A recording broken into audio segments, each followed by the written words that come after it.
Bueno, mis hermanitos, quisiera darle la bienvenida a todos. Ya tenemos alrededor de 31 personas en línea ya. Muchas gracias a todos. El Señor Jesucristo los bendiga eh, por tener esa preocupación, por escuchar la palabra el día de hoy, porque como decíamos en la oración, es la palabra la que nos redarguye, la que nos lleva a nosotros siempre a caminar en obediencia con el Señor, ¿verdad?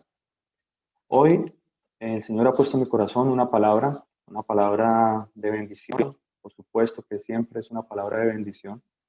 Es una palabra que, a pesar de que nosotros la conocemos, sabemos, ¿cierto? Eh, siempre pensamos en eso, pero a veces, bueno, a veces como que nos pasa mucho que o la oímos y por aquí nos entra y por acá nos sale, ¿verdad? La palabra del día de hoy a propósito de toda esta idolatría que se está celebrando el día de hoy, ¿cierto? Que es acerca del Halloween y todas estas cosas que se puede ver, todas estas festividades que la gente está, el mundo está celebrando el día de hoy, ¿cierto? Pero definitivamente nosotros lo que podemos ver es que pues hay mucha gente que está aún en tinieblas, ¿verdad? Hay mucha gente que aún no les ha esclarecido la luz del Evangelio. Definitivamente hay muchas personas que aún siguen ese camino de oscuridad. Aún hay muchas personas que cuando decimos que seguimos, que siguen ese camino de oscuridad, podemos decir que siguen un camino de ignorancia, ¿cierto? De ignorancia. ¿Por qué ignorancia? Porque definitivamente a nosotros lo único que nos abre la luz, lo que nos abre a nosotros los ojos para ver bien es la luz de la palabra de Dios. Es definitivamente el Señor Jesús. Él es el que nos abre a nosotros los ojos, el que nos abre el entendimiento, el que nos dice a nosotros qué es lo que debemos de hacer, qué es las cosas buenas y las cosas malas. Aparentemente muchas personas hoy en día celebran el día del Halloween o tienen este tipo de celebraciones. Por ejemplo, mañana, creo que es mañana o pasado mañana, se celebra el Día de los Muertos también, ¿cierto? Entonces uno dice, Dios mío, ¿cómo así que se celebra el Día de los Muertos? ¿Acaso nosotros tenemos que consultar a los muertos por los vivos, como dice la palabra? Ahora la vamos a entender un poquito más, vamos a tratar de mirar un poquito a la luz de la palabra que dice acerca de todas estas cosas. Pero hay una frase muy hermosa que el Señor pronunció, ¿cierto?, en su palabra, y Él dijo algo, dijo, yo soy la luz del mundo, dijo el Señor, yo soy la luz del mundo, ¿cierto? Significa que cuando el Señor dice, yo soy la luz del mundo, hay una connotación espiritual y por supuesto que hay algo tremendamente fuerte ahí, ¿cierto? En esa frase, porque cuando dice yo soy la luz del mundo, significa que todo el mundo está en tinieblas. Cuando dice yo soy la luz del mundo, si nosotros nos imaginamos, digamos, siempre nos vamos a imaginar algo físico, ¿verdad? Llevemos un ejemplo físico. Si el Señor dice que Él es la luz del mundo, significa que el mundo está en tinieblas, pero solo por medio de Él hay luz. Solo Él tiene esa luz para nosotros, ¿verdad? Por eso el Señor dice, yo soy la luz del mundo. Vayamos a la palabra, miremos qué dice la palabra de Dios, vayamos al libro de Juan, en el capítulo 8. Vamos a leer desde el versículo 12. Dice la palabra del Señor así. Dice, desde el versículo 12 dice, otra vez Jesús les habló diciendo, o sea, no solamente les había dicho, sino que otra vez el Señor, porque el Señor nos repite, nos dice, nos repite y vuelve a repetir, ¿cierto? ¿Qué dijo el Señor? Les habló diciendo, yo soy la luz del mundo, dice, y el que me sigue no andará en tinieblas, sino que tendrá la luz de la vida, dice el Señor, ¿verdad? Qué hermosa palabra que el Señor tiene aquí en este momento y que nos da la oportunidad de poder ver que solo por medio de Él es que nosotros podemos tener luz, ¿cierto? Porque absolutamente nosotros estamos en el mundo, pero nosotros no pertenecemos al mundo, es lo que dice el Señor, ¿cierto? Dice, yo soy la luz del mundo, este mundo anda en tinieblas, celebrando Halloween, celebrando días de muertos, celebrando una cantidad de cosas que eso para nada aprovecha, ¿cierto? Consultando a los muertos. Todo eso es oscuridad, todo eso, y definitivamente la luz y las tinieblas nada tiene que ver, nada tiene que ver. Ahorita vamos a tratar de entender un poquito más eso. El versículo 13 dice, entonces los fariseos le dijeron, tú das testimonio acerca de ti mismo, tu testimonio no es verdadero. Entonces, podemos ver aquí que básicamente lo que el Señor nos está diciendo es que cuando los fariseos le dijeron estas cosas al Señor, podemos ver que eran personas, incluso si nosotros analizamos este versículo, eran personas que aún tenían un conocimiento de la palabra de Dios, ¿verdad? Porque los fariseos eran personas que eran doctores de la ley, eran personas que eran muy seguidas a la palabra de Dios, a la ley y a los profetas, ¿cierto? Entonces, todo lo que estaba escrito ahí, y él dice, y le dijeron al Señor, tú das testimonio de ti mismo, tu testimonio no es verdadero. Entonces, a veces lo digo con mucho dolor, de verdad, porque a veces ve uno personas que a pesar de todas las cosas, aún siguen en tinieblas y haciéndose en llamar, digamos, hermanos, porque se hacen llamar hermanos y aún siguen celebrando Halloween, aún siguen celebrando días de muertos, aún siguen con disfraces de cachos y todas estas cosas y uno dice, Dios mío, ¿en qué estamos? ¿Qué significa esto? ¿Acaso es que la luz de la palabra nunca les ha llegado o es que les entró por aquí y les salió por acá? Porque uno ve incluso hermanos, bueno, a la verdad que uno dice hermanos, pero a la verdad, eh, todas estas cosas lo tienen que poner a pensar a uno, porque es que nosotros definitivamente, si el Señor ha obrado en tu vida, si tú has escuchado la palabra de Dios, ¿cierto? ¿Qué tienes tú que estar haciendo celebrando Halloween o días de muertos y todas estas cosas que se celebran en el día de hoy, ¿verdad? Entonces, definitivamente nosotros tenemos que revisar nuestra vida y tenemos que nosotros eh, revisar nuestra vida y cambiar muchos aspectos de nuestra vida, ¿cierto? Cambiar todas estas cosas que a la verdad son inmundicia para el Señor, ¿cierto? Tenemos que limpiarnos de todas estas cosas. Tenemos que, de la única manera en que nosotros nos podemos limpiar de todas estas cosas es leyendo la palabra, porque por medio de la palabra es que viene la revelación, que viene la luz, que viene toda esta claridad a nosotros. Dice la palabra de Dios. Miremos un ejemplo en la palabra. Vayamos al libro de Lucas, en el versículo 18, en el capítulo 18, versículo 35. Hay un ejemplo muy hermoso acá acerca de un ciego, porque definitivamente nosotros todos estábamos ciegos en algún momento, ¿cierto? Todos nosotros estábamos ciegos, pero hay un momento en que el Señor a nosotros nos quitó ese velo, como que nos quitó esa ceguera que teníamos para que pudiésemos ver definitivamente quién es nuestro Señor Jesús, para que podamos ver definitivamente quién es el que está delante de nosotros, quién es nuestro Dios Todopoderoso. Miremos que el Señor Jesús tiene un ejemplo muy hermoso acá. En el versículo 18 del del capítulo 35 dice así la palabra. Aconteció que acercándose Jesús a Jericó, ¿cierto? Un ciego estaba junto al camino mendigando. Recordemos que el Señor siempre andaba por todas las ciudades, ¿cierto? Siempre andaba predicando su palabra, siempre llevando el mensaje, dando testimonio de quién era Él, a qué había venido, ¿cierto? Y en estas estaba Él ahí por los lados de Jericó y de pronto en ese caminar de Él dice que un ciego estaba sentado junto al camino mendigando. Era una persona que estaba ahí junto al camino, ¿cierto? Al oír que la multitud pasaba, pensó que era aquello. Entonces, y le dijeron que pasaba Jesús Nazareno. Entonces, cuando nosotros llevamos este ejemplo, lo llevamos nosotros a nuestra vida, ¿cierto? Lo ponemos en práctica con nuestra vida.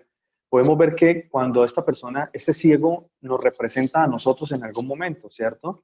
Y ese camino, porque dice que estaba junto al camino, ese camino es ese camino a la salvación, ese camino hacia la vida eterna, ese caminar de la vida del cristiano, ¿cierto? De la vida de las personas, ¿cierto? Representa la vida de nosotros, ese camino, ¿cierto? Y ahí estaba ese ciego, ahí estábamos nosotros, igual que el ciego, ¿cierto? Clamando misericordia al Señor, mendigando, estábamos mendigando también.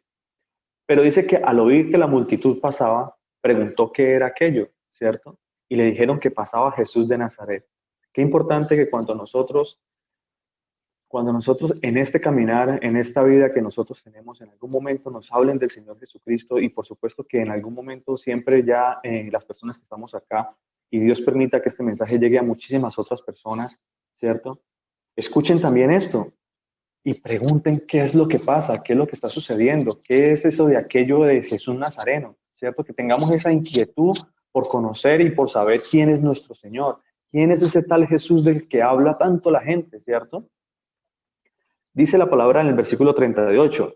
Entonces dio voces diciendo, Jesús, hijo de David, ten misericordia de mí. Es una palabra que yo me quiero detener aquí en un momento y analizar un poquito más porque tiene un significado espiritual y tiene un significado tremendamente valioso. Porque cuando la palabra dice, entonces dio voces diciendo, quiere decir que ese ciego comenzó a gritar, porque entró en él esa curiosidad, entró en él definitivamente ese sentir por conocer quién era nuestro Señor Jesús, por saber quién era ese Jesús de Nazaret, ¿cierto? Y comenzó a clamar. Ese es cuando el Señor hace ese llamado a nosotros, que nosotros tenemos que comenzar nosotros a buscar del Señor, a buscar las cosas espirituales, a trascender más allá de lo físico, a dejar ya tanta cosa que nosotros tenemos a veces y comenzar a buscar más las cosas espirituales y lo que el Señor Jesús tiene para nosotros, porque definitivamente ahí están las promesas del Señor. Pero nosotros tenemos que analizar, tenemos que ver, tenemos que pedirle al Señor que nos quite ese velo para que podamos ver las promesas y podamos conocerlo cada vez más. Porque solo conociendo al Señor es que nosotros podemos llegar a la vida eterna. Nosotros no vamos a llegar allá sin saber quién es el Señor. Él le dijo, Jesús, hijo de David, ten misericordia de mí. Y me surge a mí, siempre que escucho hijo de David, ¿cierto? Me acuerdo mucho de un predicador que vino en alguna ocasión aquí a Dubái y le preguntaron, o los pastores en ese tiempo le preguntaron que quién era, que el Señor Jesús era Dios, ¿cierto? Y ese predicador optó por contestar de esta manera. Le dijo, el Señor Jesús no puede ser Dios porque Él es el hijo de David. Entonces dice uno, ¿cómo así? Pues claro, a la palabra, si usted ve la palabra, ahí dice Jesús, hijo de David, ¿cierto?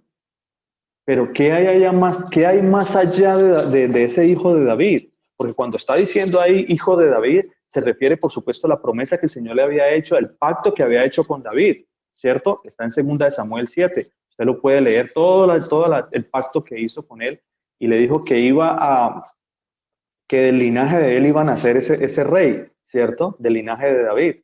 Entonces dice uno, ¿en qué estamos? ¿Cómo así que todo un predicador y no ha podido entender cuál era la promesa del Señor? Entonces, y no solamente eso, sino que el mismo Señor Jesús nos aclara algo, y es algo muy importante. Miremos la palabra de Dios, lo que dice Apocalipsis 22:16. Porque la palabra de Dios es clara, la palabra de Dios, y el Señor no se queda con nada, ¿cierto? El Señor nos aclara las cosas y nos deja ver, por supuesto, siempre en claro que Él es desde el principio y que Él es hasta el fin, que Él es el Dios Todopoderoso y que Él ha existido por siempre. Y si Él ha existido por siempre, ¿cómo pues puede ser hijo de David? ¿Cierto? ¿Cómo puede Él haber venido de los lomos de David? ¿Acaso es que Él es algo físico? O sea, me refiero a que si Él se quedó en lo físico, por supuesto que Él estuvo aquí en la carne. Pero cuando nosotros leemos incluso la descendencia del Señor Jesús, podemos ver toda la descendencia que ha venido del Señor. Pero cuando llega José, dice la palabra, hijo de José, esposo de María, de la cual nació el Cristo, ¿cierto? Nunca dice que el Cristo vino de los lomos de José. Es decir, cuando decimos que vino de los lomos, quiere decir que no fue José el que puso la simiente en María, no fue él el que digámoslo de cierta manera, el que procreó a María, el que puso la semilla para que María quedase embarazada. Por supuesto que la palabra dice claramente, ¿cierto? Que él fue engendrado del Espíritu Santo. Él nunca tocó a María, nunca tocó a María, no, él no lo tocó para ser engendrado. Por supuesto que ellos tuvieron después más hijos y todo eso, ¿cierto? Pero, entonces, ¿qué estaba hablando entonces este predicador? Y miremos lo que dice la palabra en el Apocalipsis, porque él nos aclara, el Señor Jesús nos aclara perfectamente lo que estaba queriendo decir él aquí. Dice Apocalipsis 22:16, dice la palabra. Yo, Jesús, ¿Quién está hablando? El Señor Jesús. Escuchemos esto, dice, el Señor Jesús, dice, yo Jesús he enviado a mi ángel para daros testimonio de estas cosas a las iglesias, ¿cierto? Pero escuchen esto que es importantísimo, dice, yo soy la raíz y el linaje de David. Entonces digo yo, ¿cómo así que yo soy la raíz de David? Si el Señor Jesús está diciendo, Él mismo está diciendo que Él es la raíz de David, ¿cómo pues algunos pueden pensar que el Señor Jesús o que David es la raíz del Señor? Porque analicemos esto, si nosotros tenemos un árbol, ¿qué viene a ser primero? ¿La raíz o las hojas? Porque si vienen primero las hojas, todo está mal, ¿cierto? Pero si la palabra de Dios dice que Él es la raíz de David, significa que David viene de Él, que Él es la raíz primero y luego viene lo demás, ¿cierto? Él es la raíz de David, no David la raíz del Señor. Entonces, por supuesto que cuando este ciego dijo Jesús, hijo de David, estaba diciéndole al Señor que él estaba creyendo en ese momento porque este ciego conocía perfectamente la escritura también, ¿cierto? Él conocía cuáles eran las promesas y qué era lo que estaba escrito allá, ¿cierto? En la ley y los profetas y los salmos. Él sabía perfectamente y conocía esta promesa, la promesa del hijo de David. Por eso él le dijo Jesús, hijo de David, no porque Jesús haya nacido de David, ¿cierto? Entonces, tengamos presente estas cosas. Dice, yo soy la raíz y el linaje de David, la estrella resplandeciente de la mañana. Eso está en Apocalipsis 22:16, ¿verdad? Entonces, sigamos acá entonces en Lucas 35. Vayamos a 39 estábamos. Del 38 sigamos al 39. Dice, y los que iban delante le reprendían, ¿cierto? Para que callase, pero él clamaba mucho más. Eso nos representa a nosotros también muchas cosas, porque definitivamente en este caminar, ¿cierto? En este caminar, en esta vida, nosotros vamos a encontrar muchos obstáculos. Y no solamente obstáculos, sino que va a venir muchas personas a querernos a nosotros, digamos, cambiar nuestra doctrina o van a venir a cambiar nuestros preceptos o lo que nosotros tenemos, o cuál es el conocimiento que nosotros tenemos en el Señor y van a venir a traer fábulas y van a traer doctrinas de hombres y van a traer tradiciones de hombres, mandamientos de hombres, a venir a cambiar nuestro concepto acerca del Señor, a ponernos en duda de estas cosas. Pero por supuesto que nosotros no debemos de creer en esas cosas. Más adelante yo le voy a mostrar a usted por qué vienen estas cosas, por qué vienen toda esta incredulidad de las personas, ¿cierto? Miremos lo que dice acá. Sigamos en el versículo 40. Bueno, estábamos en el 39, ¿no? Y dice, y los que venían delante le reprendían para que callasen, pero él clamaba mucho más, Hijo de David, ten misericordia de mí. Entonces, cuando nosotros clamamos misericordia a nuestro Señor, definitivamente eso es lo único que nosotros deberíamos de clamar al Señor. Eso es lo único que nosotros debería haber en nuestro corazón, el hecho de clamar misericordia a Dios, clamar misericordia a nuestro Señor Jesucristo. Porque, ¿qué más podríamos pedir nosotros al Señor? Definitivamente el Señor dice en su palabra, no está la palabra en tu boca y yo aquí ya la sé, dice el Señor. Yo ya sé de qué tenéis necesidad, dice el Señor, ¿cierto? Yo ya sé de qué tienes necesidad. Yo ya, antes de que tu palabra la pongas en tu boca, yo ya la sé, porque Él sabe lo que hay en nuestro corazón. Él sabe cuáles son nuestras necesidades. Entonces, ¿qué podríamos nosotros pedir al Señor que Él no sepa que nosotros necesitemos? Pero lo único que quiere el Señor de nosotros es que tengamos un corazón humillado, un corazón contrito, un corazón dispuesto al Señor, un corazón dispuesto a seguirlo a Él. Y definitivamente para que el Señor tenga misericordia de nosotros. Esa es la única manera, es lo que nosotros deberíamos de pedirle siempre al Señor, que tenga misericordia de nosotros. En Jeremías hay una palabra muy bonita y dice, entonces ustedes me invocarán y vendrán a suplicarme y yo los escucharé. Está hablando el Señor, ¿cierto?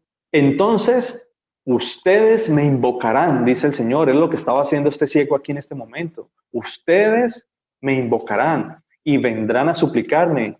Ahí estaba ese cieguito clamando, suplicando, pidiendo misericordia. Pero mire la palabra, y yo los escucharé, porque eso es lo único que quiere el Señor de nosotros, ¿verdad?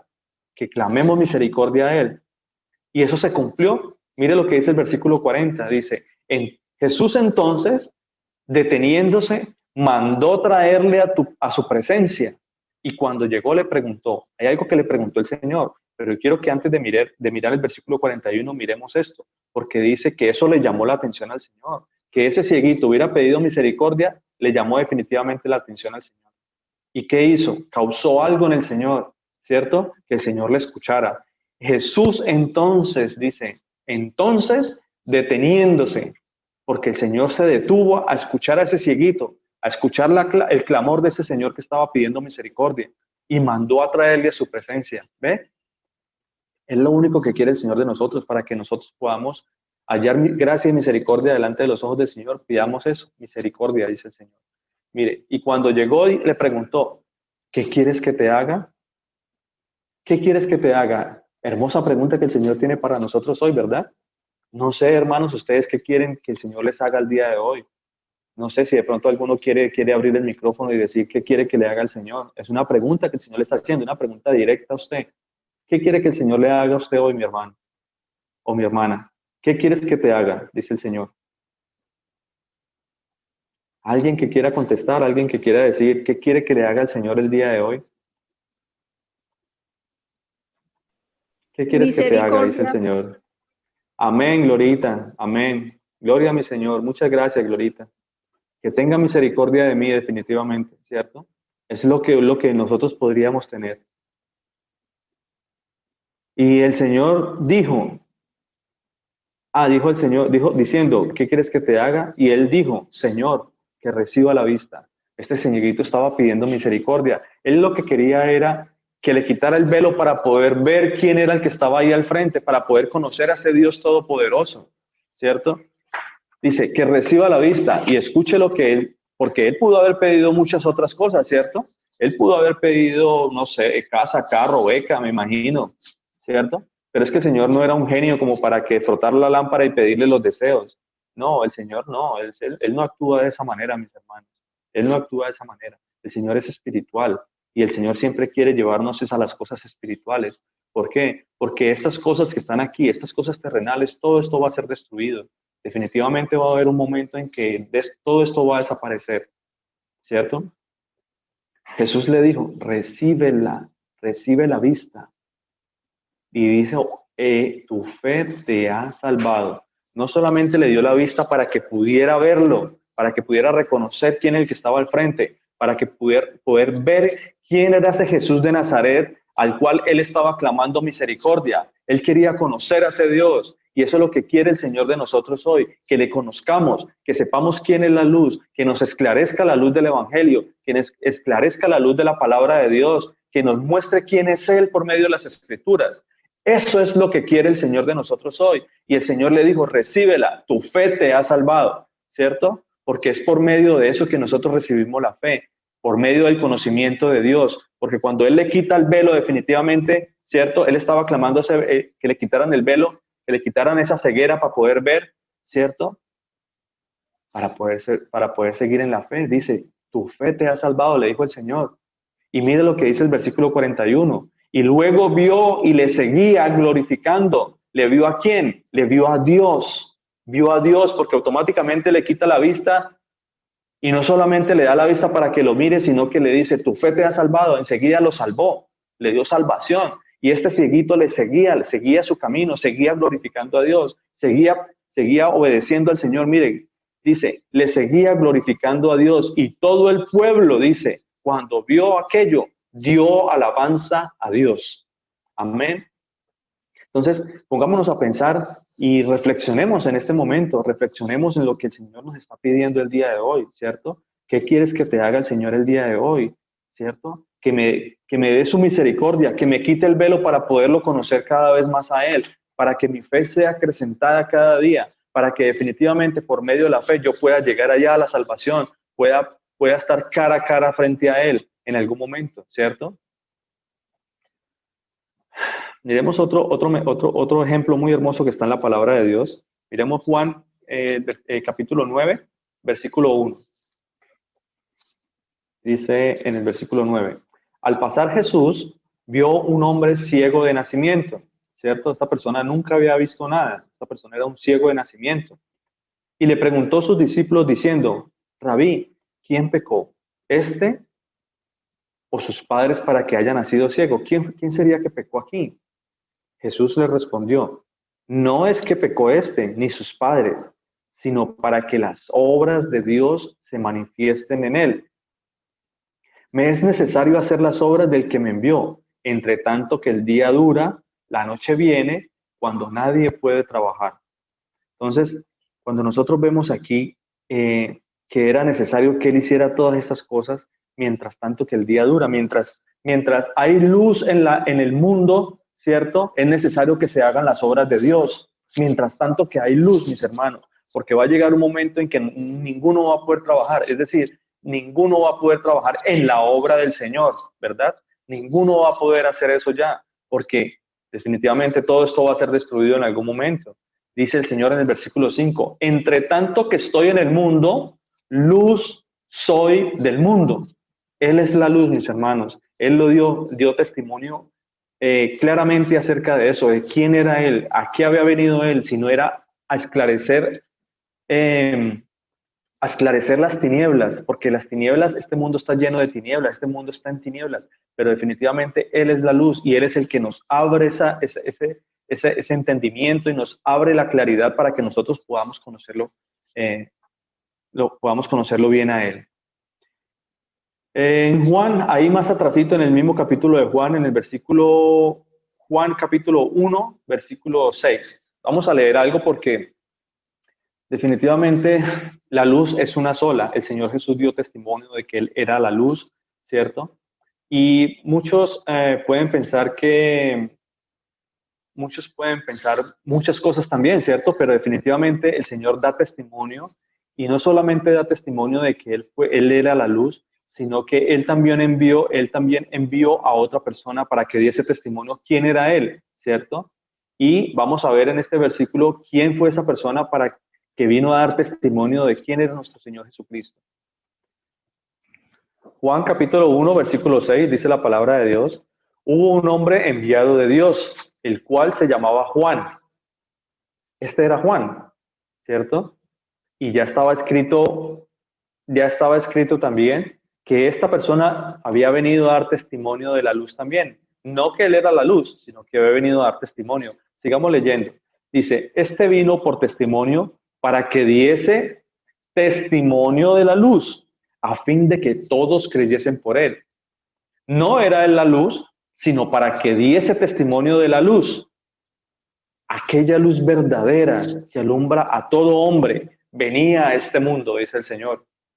Venía a este mundo. Ese era el testimonio de Juan. Juan no vino aquí a bautizar. Él mismo lo dijo, yo no soy el Cristo, yo no soy el que bautizo, yo no soy el que les doy la salvación a ustedes. Yo solo vengo a dar testimonio. ¿Cuál era el testimonio de Juan? Recordemos acerca del testimonio también. ¿Qué decía la palabra? Miremos primero en Malaquías, porque en Malaquías estaba escrito la palabra también acerca de Juan. Malaquías 3:1. Definitivamente cuando vino nuestro Señor Jesucristo y todo lo que ocurrió cuando Él estuvo acá, fue para dar testimonio de todo lo que estaba escrito. En Él se cumplieron muchas cosas. De hecho, podríamos decir que se cumplieron todas estas cosas que estaban escritas de Él, ¿cierto? Y Él dio testimonio acerca de todo esto. Por eso Él les decía, ¿qué está escrito en vuestra ley? ¿Qué está escrito en estas cosas? Él siempre daba testimonio de lo que estaba escrito, porque Él vino a eso, a dar testimonio. Y Juan vino a dar testimonio de Él, del que había de venir. Miremos lo que dice Malaquías 3:1. Dice, he aquí, yo envío mi mensajero, el cual preparará el camino delante de mí. Está hablando nuestro Señor Dios Todopoderoso, ¿cierto? Allá en Malaquías. Dice, el cual preparará el camino delante de mí y vendrá súbitamente, es decir, de repente, ¿cierto? A su templo. El Señor a quien vosotros buscáis, dice el Señor. Entonces, desde allá Él estaba dando testimonio, ¿cierto? Estaba escrito que Juan iba a venir a dar testimonio de que ese Dios todopoderoso de repente iba a venir súbitamente, que iba a venir de repente a su templo. Recordemos algo.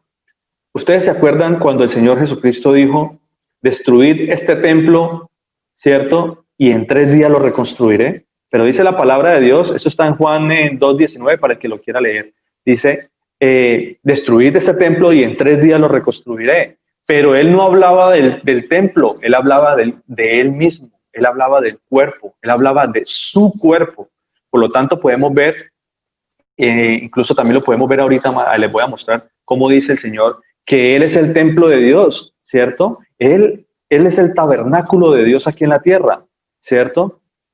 Y por eso acá el Señor dice que Él venía a su templo, el Señor a quien vosotros buscáis, el ángel del pacto, y el ángel del pacto a quien deseáis vosotros. He aquí viene, ha dicho el Señor de los ejércitos. Él es el ángel del pacto. ¿De quién estaba hablando aquí? Si no era de nuestro Señor, de nuestro mismo Señor Jesucristo. Por eso Juan vino dando testimonio, y cuando él vio qué pasó, dijo, he aquí el Cordero de Dios, he aquí el Cristo. Yo no soy el Cristo, Él es el Cristo. Él les dijo a los apóstoles, perdón, a los discípulos de Juan, y los discípulos de Juan dijeron, hasta luego Juan, y se fueron detrás del Señor Jesús, ¿cierto? Porque las cosas que decía Juan se cumplieron en el Señor. Y cuando los discípulos escucharon, los discípulos de Juan escucharon estas cosas, dijeron, verdaderamente lo que estaba diciendo Juan era cierto, y automáticamente se fueron detrás del Señor Jesús. Pero podemos ver aquí claramente que el Señor, recordemos lo que pasó con Juan. ¿Qué sucedió con Juan? La palabra de Dios dice que estaba Juan bautizando y vino el Señor Jesús a bautizarse. Y dice la palabra que Juan le dijo al Señor, Señor, yo necesito ser bautizado y tú por ti y tú vienes a mí.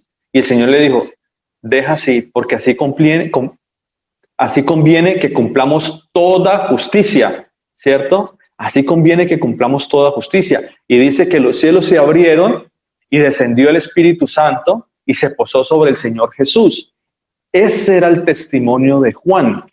Ese era el testimonio. A eso fue que vino Juan, ¿cierto? A predicar el evangelio de arrepentimiento, ¿cierto? Ese mensaje, ese bautismo de arrepentimiento, para que nosotros podamos creer por medio de ese testimonio, para que nosotros podamos tener conocimiento de que efectivamente esta palabra de Malaquías se cumplió con el Señor Jesús, que Él era al cual el Señor había venido súbitamente a su templo, a su cuerpo, ¿cierto? El Señor definitivamente nos muestra que en Él se cumplieron las cosas. Miremos lo que dice la palabra de Dios acerca de el testimonio, porque ahora, nosotros nos surge también la duda, ¿no? En algún momento, no sé si de pronto a ustedes les habrá surgido la duda de por qué estaba Juan. Y miremos acá lo que dice la palabra de Dios en...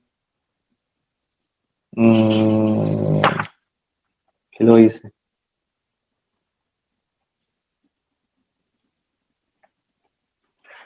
Bueno, miremos acá lo que dice acerca del testimonio. Le voy a mostrar. Porque estaba escrito en la ley que la ley decía que un testimonio era verídico, ¿cierto? Que un testimonio era real, siempre y cuando hubieran más de 2 testigos. Con un solo testigo no había mucha credibilidad. Pero si habían 2 testigos o más, 2 o 3 testigos, dice la palabra, ¿cierto? Entonces ese testimonio era verídico, era real, era veraz, ¿cierto? Miremos lo que dice la palabra de Dios. Juan 8, 17, 18. Miremos, vayamos al libro de Juan otra vez. Juan 8, 17.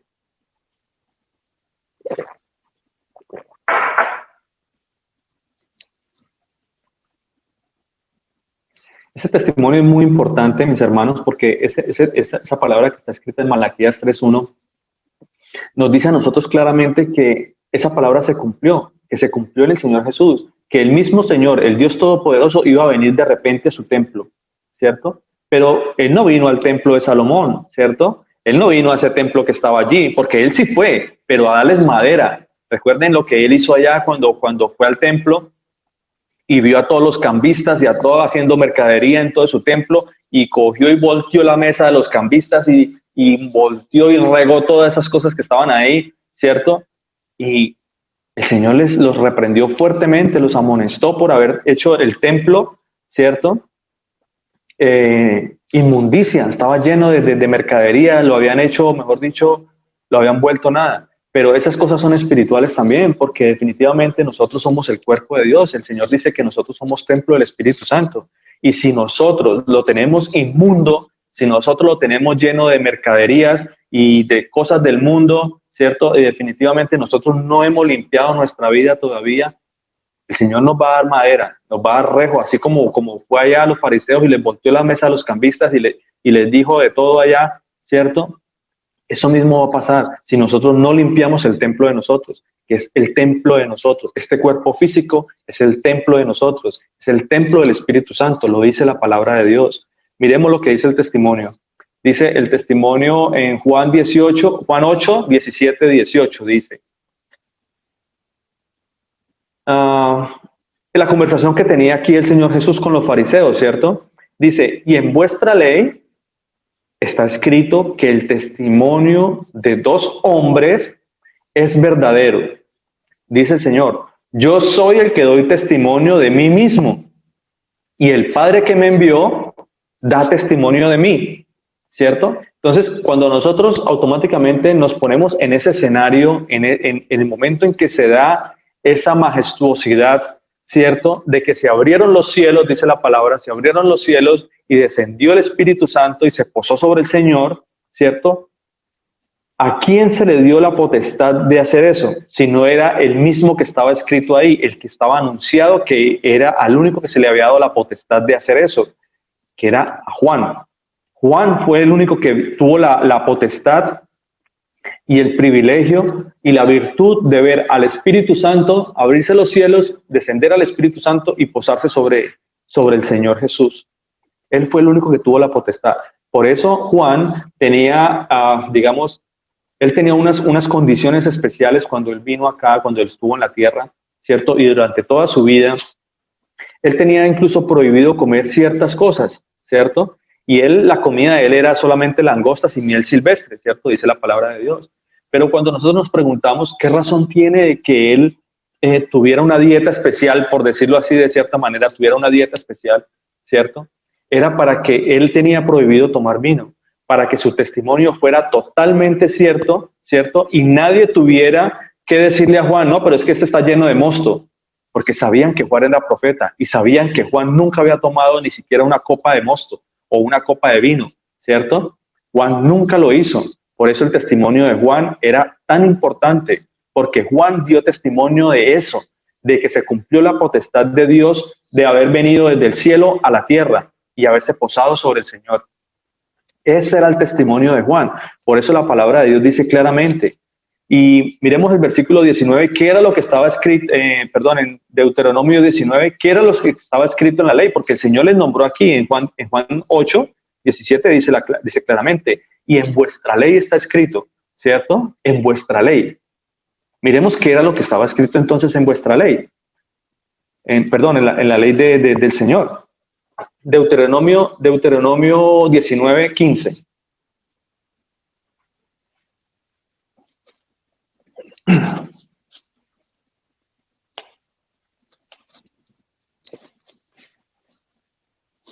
Deuteronomio 19:15. ¿Alguien lo quiere leer? ¿Alguien lo quiere de pronto, nos quiere compartir este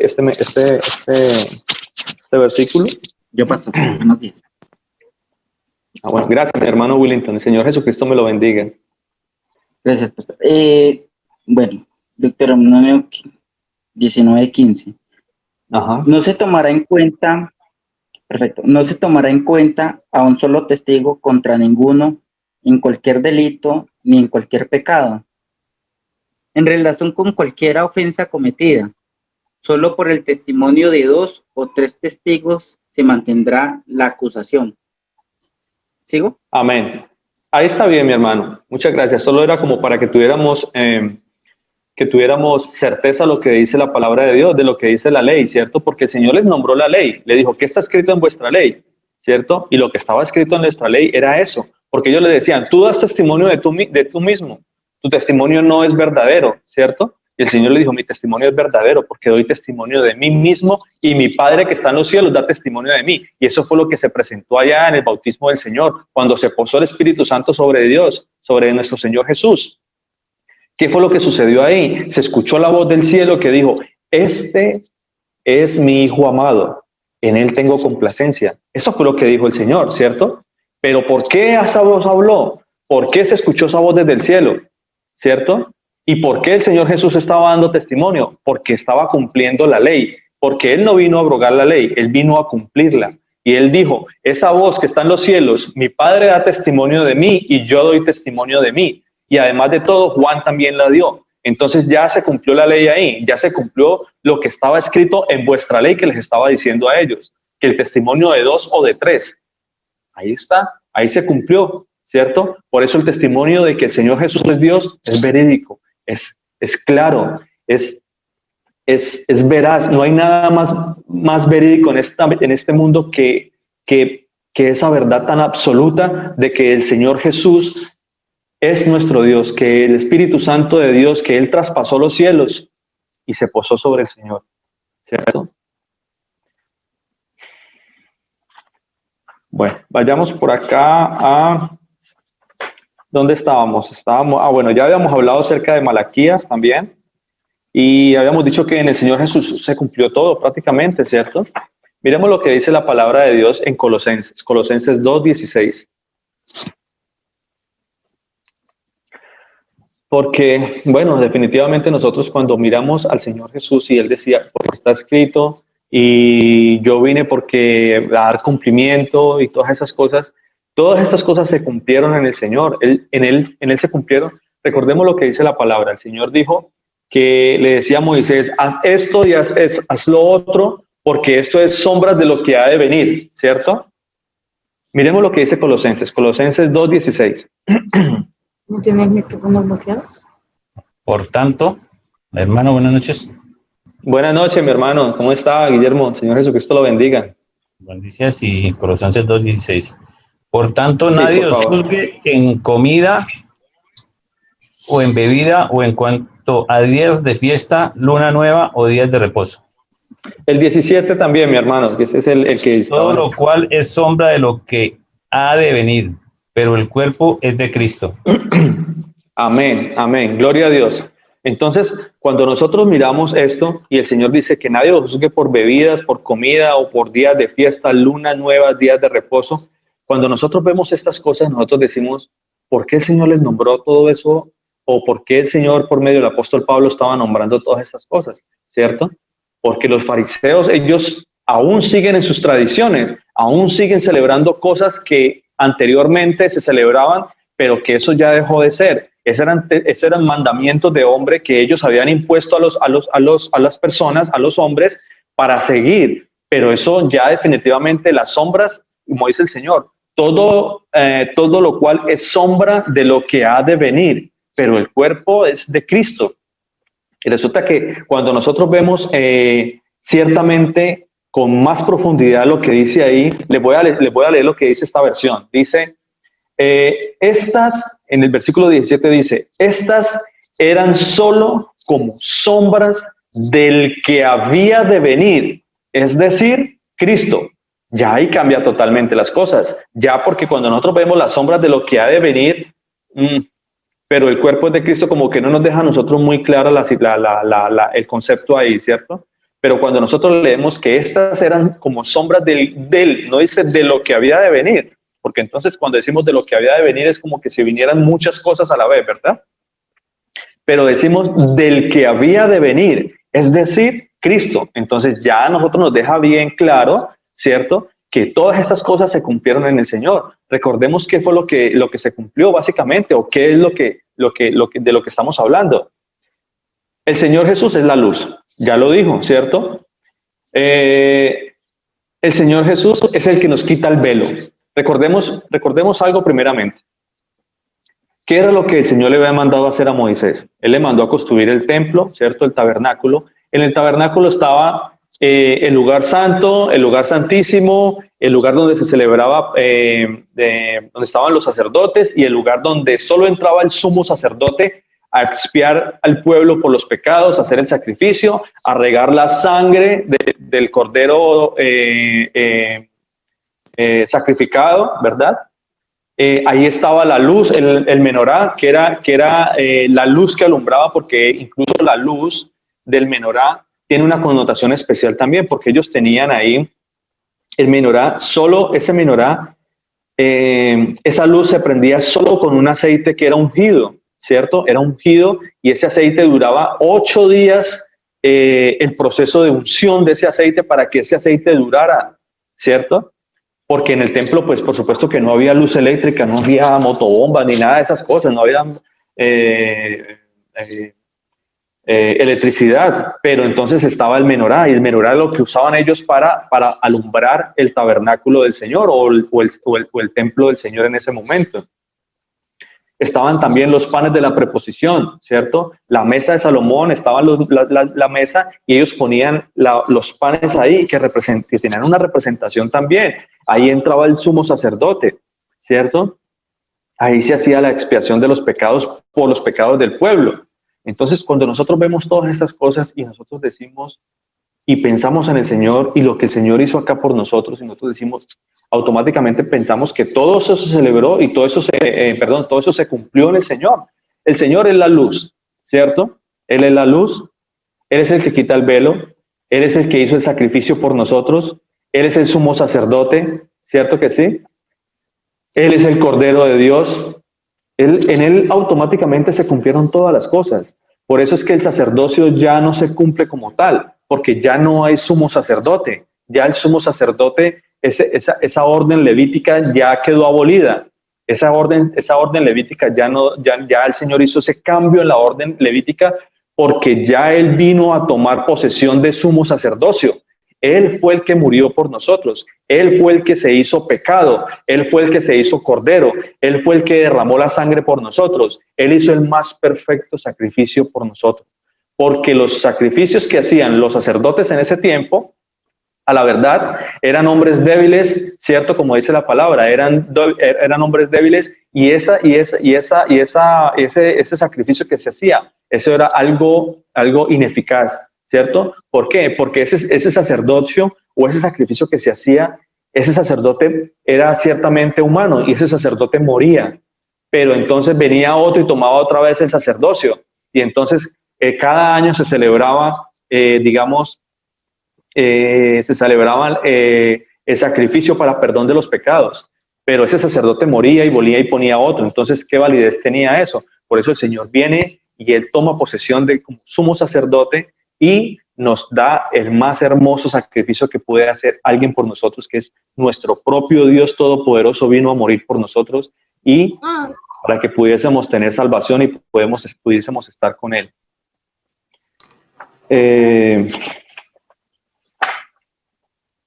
Miremos lo que sucede aquí, lo que les hablaba acerca de la luz, ¿cierto? Y lo que sucedía también con el templo. Miremos Juan 10, 22.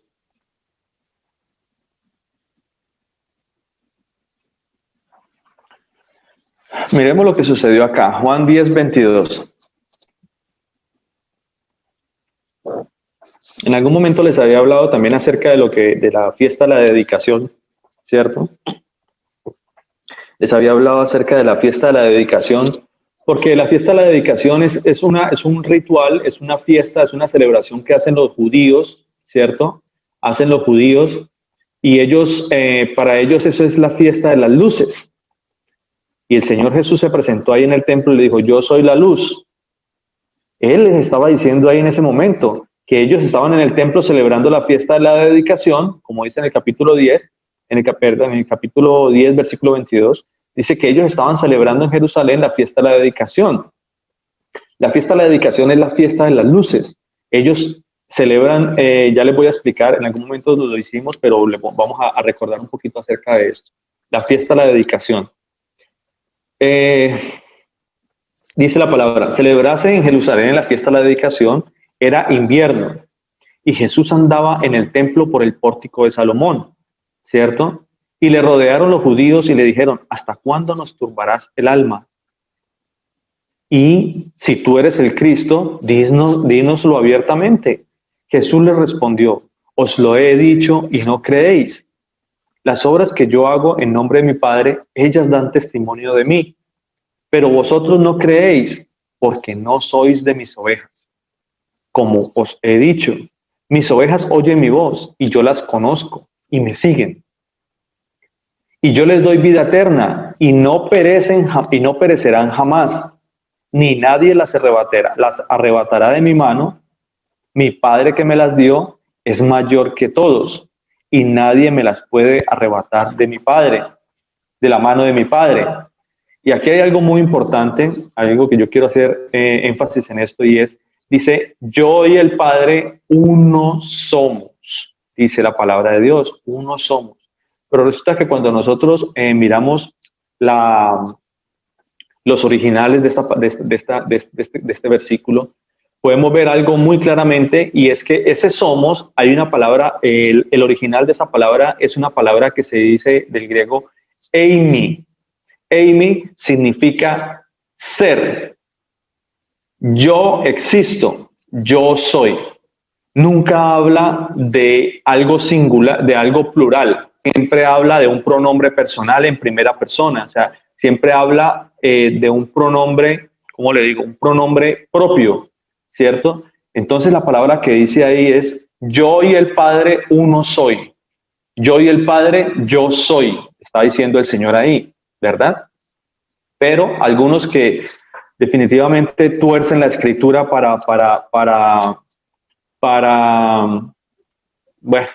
tuercen la escritura para hacer ver al Señor.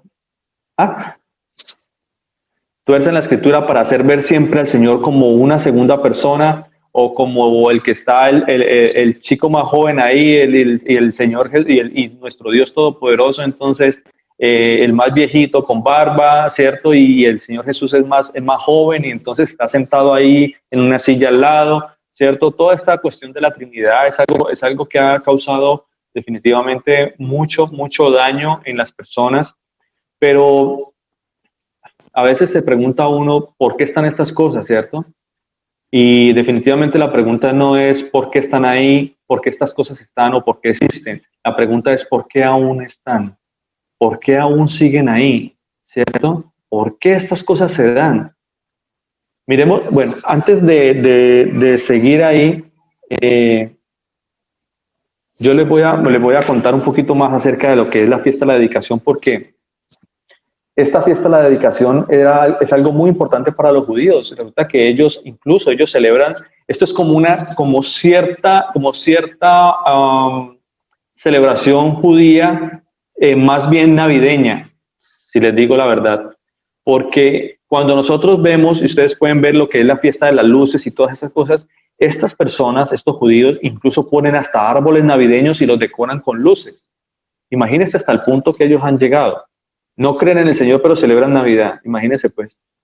Entonces, definitivamente todas estas cosas están mal. La fiesta de la dedicación era algo que se había celebrado, que comenzó a celebrarse entre los judíos. No fue una fiesta que el Señor puso, fue una fiesta impuesta por los judíos, porque resulta que por allá en el año como 70 y pico antes de Cristo, cuando estaba el dominio todavía de los sirios griegos, ¿cierto? Todo lo que era el pueblo de Israel, toda esta zona estaba bajo este dominio, bajo este imperio, ¿cierto? Y llega un momento en que los judíos se levantan en rebelión contra este imperio.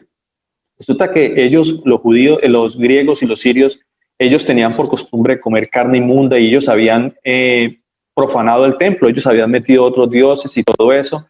Y en una de esas cuenta la historia, pues, que estaba el sacerdote, Matatías, creo que era. Y vinieron estas personas,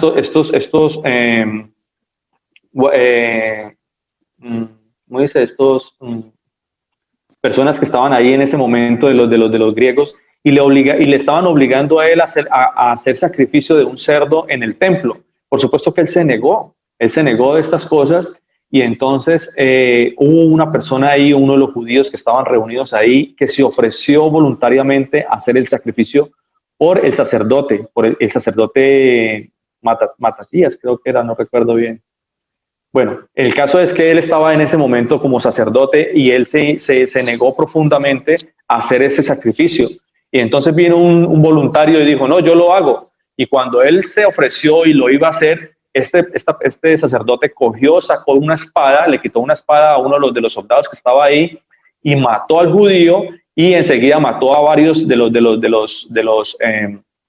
los soldados que estaban ahí y de los gobernantes que en ese momento iban a hacer ese sacrificio. Y por supuesto que a él le tocó coger a su familia, a sus hijos y huir hacia los montes y todo eso. Y ahí comienza esa revolución de ellos, ¿cierto? Y él tenía un hijo que se llamaba Judas Macabeo. Ese Judas Macabeo, ¿cierto? Es el que prácticamente forma ese movimiento, ¿cierto? Y se alza en contra de los judíos, perdón, del imperio griego que estaba en ese momento, ¿cierto? Y se independizan de ellos, logran la emancipación, definitivamente ellos limpian y toman el control nuevamente de su pueblo, de su tierra, de su templo, ¿cierto? Y cuando ellos toman posesión nuevamente de sus tierras y de sus cosas y se emancipan de ellos, logran su independencia, ellos van al templo y ellos hacen algo que se llama la fiesta de la dedicación. A partir de ese momento comienza a celebrarse y es la dedicación al templo. Ellos comienzan a restaurar el templo de Dios, ¿cierto? El templo de Salomón que estaba en ese momento. Comienzan a restaurarlo porque estaba profanado, había sido profanado por muchas otras cosas y sacrificios que se hacían ahí, ¿cierto? Y en esa limpieza y en esa recolección y en esa santidad que ellos estaban buscando hacia el templo, ellos encuentran el menorá que estaba ahí. Y entonces ellos, para poder prender el menorá y para poder celebrar la luz, ¿cierto? Poderla prender la luz, ellos necesitaban ese aceite ungido del cual ellos necesitaban 8 días para que se digamos, fuera como ungido como fuera bendecido de cierta manera ese aceite para que ese aceite pudiese durar los 8 días que celebraban ese acontecimiento. Entonces, ellos lo que hacen es que encuentran un frasquito, ¿cierto? Encuentran un frasquito con aceite, pero ese aceite solo les duraba para un solo día. Entonces ellos milagrosamente, ellos ponen ese aceite, lo prenden el menorá y milagrosamente el menorá dura prendido 8 días.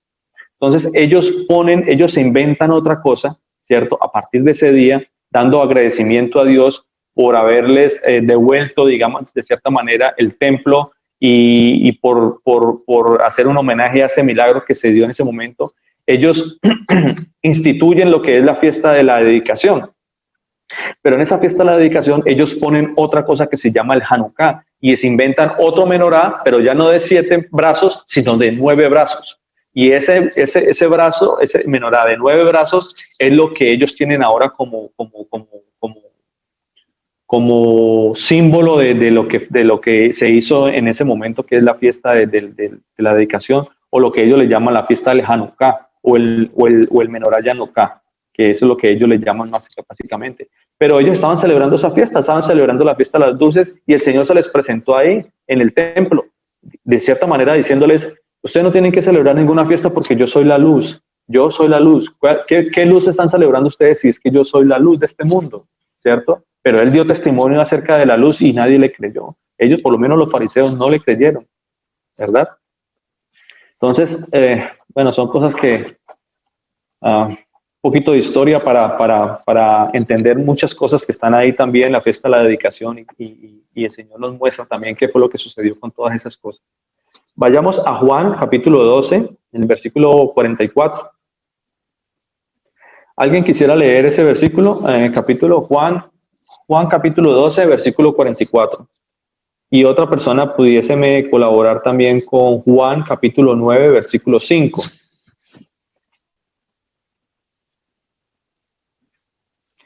Y tengo otro versículo también, si alguien de pronto quisiera colaborarme también con 2 Corintios 4, 6. Tenemos 3 versículos para leer. Juan 12, 44, 46. ¿Quién lo quiere leer?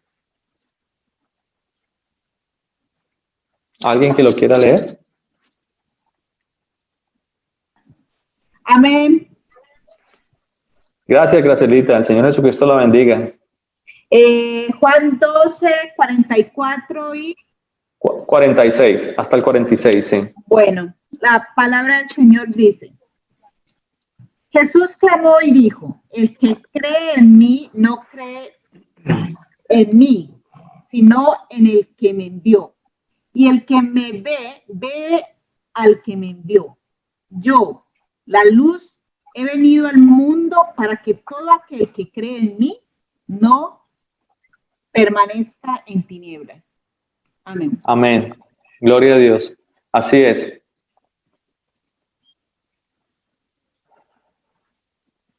El otro versículo es Juan 9:5. Amén. Amén. La palabra de mi Señor Jesús dice: entre tanto que estoy en el mundo, luz soy del mundo. Amén. Amén. Gracias, Panchita. El Señor Jesucristo me la bendiga. Muchas gracias. Y el último, segunda de Corintios 4:6. ¿Alguien lo quiere leer? Amén, Segunda de hermano. Corintios 4:6. Amén, hermano. Gracias, mi hermano Nelson. El Señor Jesucristo la bendiga. Lo bendiga. Porque Dios, que mandó que de las tinieblas resplandeciese la luz, es el que resplandeció en nuestros corazones para iluminación del conocimiento de la gloria de Dios en la faz de Jesucristo. Amén. Amén. Amén. Qué versículo tan hermoso. Porque el Señor dice, porque Dios dice que mandó que de las tinieblas resplandeciese la luz, ¿cierto? Allá recuerden en Génesis, Él fue el que mandó a que resplandeciese, porque dice que la palabra de Dios dice que todo en Génesis, que las tinieblas estaban sobre la faz de la tierra, ¿cierto? Pero Él mandó y hizo la luz, ¿cierto? Y la luz separó la luz de las tinieblas. Y Él dice que ese mismo Dios que mandó que de las tinieblas resplandeciese la luz, es el que resplandeció en nuestros corazones. Ese mismo Dios que estaba hablando allá y que dijo que Él es el que había creado la luz, es el mismo el que resplandece la luz, es el que resplandece la luz en nuestros corazones. Dice, para la iluminación del conocimiento de la gloria de Dios en la cara de Jesucristo, en la faz de Jesucristo. Amén. Entonces, hermoso versículo ese. Ahora, vayamos al libro de Juan, capítulo 3, versículo 19. Amén. Dice la palabra de Dios, Juan 3, 19, dice así. Y esta es la condenación, escuchen esto. Esta es la condenación. ¿Cuál será la condenación que el Señor nos está hablando acá? Prestemos atención. Dice, que la luz vino al mundo y los hombres amaron más las tinieblas que la luz, porque sus obras eran malas. Porque todo aquel que hace lo malo aborrece la luz y no viene a la luz para que sus obras no sean reprendidas. Mas el que practica la verdad viene a la luz para que sea manifiesto que sus obras son hechas en Dios. Entonces, cuando nosotros miramos esto y dice que esta es la condenación, que la luz vino al mundo, es decir, que nuestro Señor Jesucristo vino al mundo, pero que los hombres amaron más la luz, más las tinieblas que la luz, nos tiene que poner a pensar a nosotros mucho, porque dice que todo aquel que hace lo malo aborrece la luz y no viene a la luz para que sus obras no sean reprendidas. Y nos pone a pensar a nosotros porque definitivamente a veces nosotros estamos en un confort, ¿cierto? En una comodidad, siguiendo las cosas y las tradiciones de este mundo, y a veces nosotros no escudriñamos las escrituras, no solamente porque, bueno, como por conocer, sino porque sabemos que ahí el Señor nos va a reprender, porque muchas de las cosas que nosotros estamos haciendo están mal, porque muchas de nuestra vida aún no ha cambiado, ¿cierto? Y a veces nos duele a nosotros conectarnos, a veces nos duele a nosotros escudriñar las escrituras, entrar a los servicios, entrar a los estudios. ¿Para qué? Para que nuestras obras no sean reprendidas, ¿cierto? Y a nosotros debemos de salir ya de ese confort que tenemos, Tenemos que ya comenzar a seguir ese camino del Señor y tener que comenzar a pedirle al Señor que nos dé discernimiento para que nosotros podamos cambiar nuestra vida, para que todo lo que nosotros estamos haciendo mal, el Señor nos pueda redarguir de pecado, que nos pueda amonestar por medio de la palabra, ¿cierto? Y decirle, usted está cometiendo pecado, usted está haciendo mal, ¿cierto? Lo que yo estoy haciendo, si el Señor me dice a mí, es que no, yo no debo mentir, ¿cierto? Si el Señor le dice, no mienta, y yo aún sigo mintiendo, pues entonces, ¿qué está pasando ahí? Esa es la condenación, dice, porque estaba amando más las cosas del mundo que las cosas del Señor, ¿cierto? Eso es lo que dice el Señor. Si el Señor me está diciendo a mí, no robe, pero yo aún sigo engañando, aún sigo robando, ¿cierto? Aún sigo idolatrando, aún sigo haciendo muchas cosas que el Señor aborrece en esta vida, pero aún sigo en ese confort porque, bueno, ahí estoy, sin saber que algún día va a llegar el momento de que tengamos que partir de esta tierra y nosotros, sin saber cuándo sea, qué tal que nos coja a nosotros sin limpiarnos de todas estas cosas. Es tremendo todo esto, mis hermanos. Tenemos que nosotros ponernos a pensar y definitivamente nuestra vida tiene que cambiar, pero tiene que ser un cambio definitivo, ¿cierto? Hacia las cosas del Señor y tratar de obedecerle, porque no puedo decir, no, es que sí, yo tengo el conocimiento de Dios. Muchas personas conocen al Señor, muchas personas saben quién es Cristo, muchas personas saben que el Señor Jesús es Dios, pero no le siguen, no le obedecen. Y definitivamente el conocimiento siempre tiene que ir ligado a la obediencia. ¿Y la obediencia a qué? A la ley y a los mandamientos, porque es de la única manera que el Señor nos dice, al testimonio y a la ley. Pero la única manera en que nosotros podemos seguir la ley es obedeciendo, ¿cierto? Entonces, miremos qué más dice por acá. Juan 12:35 dice la palabra de Dios así. Entonces Jesús les dijo, aún por un poco, está la luz entre vosotros. Andad entre tanto que tenéis luz, para que no os sorprendan las tinieblas, dice el Señor. Tenemos que cambiar esas tinieblas por la luz. Tenemos que dejar toda esa idolatría, toda esa mentira, todo ese engaño, todo ese el hecho de no amar a nuestros hermanos, porque el Señor dice que el que no ama a su hermano es homicida, y entonces a veces para nosotros es más cómodo odiar a un hermano que amarlo, o bueno, seguir como ese rencor hacia el hermano que definitivamente quitarnos todo ese rencor de encima. A veces para nosotros es más fácil eso, ¿cierto? El Señor está diciendo eso muy claro, que si usted no cambia su vida y que si usted no cambia su forma de ser y no trae la luz a su vida, ¿cierto? El Señor dice que va a seguir en tinieblas y las tinieblas van a ser destruidas, van a ser castigadas, dice el Señor. El Señor va a traer castigo sobre todas estas personas. Dice, andad entre tanto que tenéis luz, no sea que os sorprendan las tinieblas, porque el que anda en tinieblas no sabe a dónde va. Entre tanto que tenéis luz, creed en la luz, para que seáis hijos de luz. Estas cosas habló Jesús y se fue y se ocultó de ellos. Pero a pesar de que había hecho tantas señales delante de ellos, no creían en él. A pesar de que el Señor ha hecho tantas cosas en nuestra vida, mis hermanos, pongámonos a pensar un poquito, recapacitemos en lo que el Señor ha hecho en nuestra vida y definitivamente han sido muchísimas cosas, a tal punto que hasta el día de hoy nosotros tenemos el privilegio incluso de escuchar esta palabra el día de hoy. Tenemos el privilegio de la escritura a la mano, ¿cierto? Pero aún así, dice la palabra, no creían en él. No creían en él, dice el Señor. Dice, para que se cumpliese la palabra del profeta Isaías que dijo, Señor, ¿quién ha creído a nuestro anuncio? ¿A quién se le ha revelado el brazo del Señor? Por esto no podían creer, porque también dijo Isaías, cegó los ojos de ellos y endureció su corazón, para que no vean con los ojos y entiendan con el corazón y se conviertan y yo los sane, dice el Señor. Porque definitivamente el Señor siempre va, como dice la palabra, Él va a poner un poder engañoso.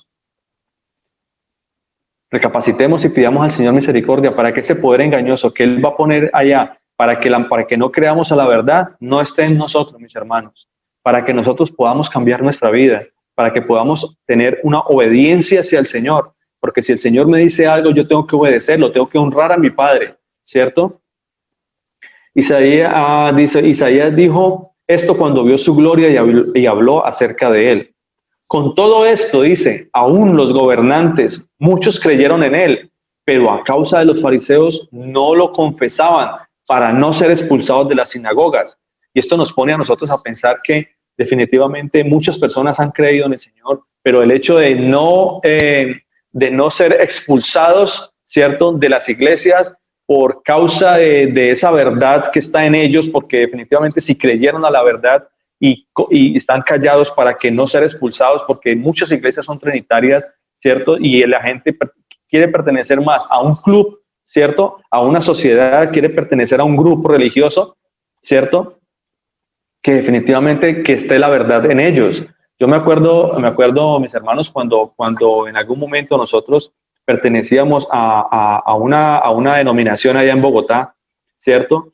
Y llegó la revelación, gloria a mi Señor Jesús, llegó la revelación a nosotros y comenzamos, y los pastores hablaron con el pastor allá de esta iglesia, y definitivamente tuvimos que partir, digamos, de cierta manera, digámoslo vulgarmente, tuvimos que partir cobijas, ¿cierto? Porque ellos no quisieron aceptar la verdad, no pudieron seguir a la verdad. Gloria a mi Señor Jesús, que hasta el día de hoy el Señor nos sigue profundizando más en las Escrituras, nos sigue mostrando quién es Él, ¿cierto?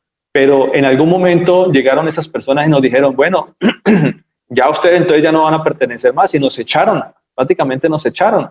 Nos dijeron, ya ustedes no pertenecen porque ustedes tienen otra doctrina, ¿cierto? Y nos quitaron la membresía. Yo me acuerdo en ese tiempo que el pastor me dijo, tenía carnet que me decía, me acreditaba a mí como tesorero, y cuando el pastor me llama y me dice, Germán, tiene que devolver el carnet porque nos quitaron la membresía, imagínese eso, y como si a uno el hecho de tener esa membresía lo hiciera a uno salvo, o lo fuera a llevar a uno a la vida eterna, el hecho de tener una membresía y decir que yo soy ahí algo. Yo no soy nada, mis hermanos, ¿cierto? A la verdad, los pastores tampoco somos nada, pero el Señor ha puesto un conocimiento, y ese conocimiento que el Señor ha puesto en nosotros lo compartimos con ustedes, ¿cierto? Porque por medio de las Sagradas Escrituras es que nosotros les llevamos a ustedes lo que el Señor quiere escuchar, y primeramente a nosotros, ¿cierto? Primeramente a nosotros, porque el conocimiento ha llegado a mí, ¿cierto? Y lo que el Señor me da, eso les comparto yo, ¿cierto? Lo que el Señor me da, eso le doy yo, porque lo que de gracia recibiste, de gracia lo das. Eso es lo que el Señor me da la oportunidad de poder compartir con ustedes. Y yo sé que todos los pastores, los otros pastores, tienen el mismo concepto. Lo que el Señor les da a ellos en algún momento, eso lo quieren compartir con ustedes. Y es nuestro anhelo y nuestro orgullo y nuestro gozo poder compartir lo que el Señor nos da, y la sabiduría que el Señor nos da en algún momento, poderla compartir con ustedes. Dios permita que en algún momento ustedes también puedan entender estas cosas y puedan escudriñar cada vez más las Escrituras, y puedan ustedes también compartirnos a nosotros.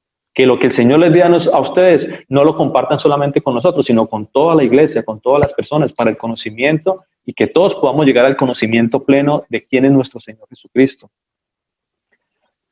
Bueno, mis hermanitos, yo creo que ya son las 8, podríamos dejar ahí por el momento.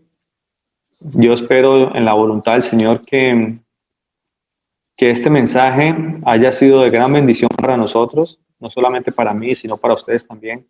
Como les dije, en algún momento lo que el Señor compartió conmigo, eso les comparto yo también a ustedes, y Dios permita que Él haga la obra en ustedes también, así como la hace en mí, y que todos podamos reflexionar y podamos llegar al conocimiento de nuestro Señor Jesucristo, podamos cada día profundizar más en las Escrituras. Hoy supimos que Él es la luz, ¿cierto? Nos dio testimonio acerca de la luz, y nos dice que no andemos más ya en tinieblas, que andemos en el camino del Señor, que andemos en la luz del Señor, porque Dios, ¿cierto? Como dice Él, Dios fue el que resplandeció en nuestros corazones para que podamos ver al Señor Jesús ahí, podamos ver en la faz de Jesucristo. Es decir, que si nosotros algún día yo me llego a parar enfrente de un espejo, yo pueda ver claramente quién es nuestro Señor, quién es Dios, que yo pueda verme ahí frente a cara con el Señor, que lo que yo vea en ese espejo sea al Señor Jesucristo y no a Germán, ¿cierto? Igual es un ejercicio que podemos hacer todos también. El Señor Jesucristo me los bendiga, mis hermanos.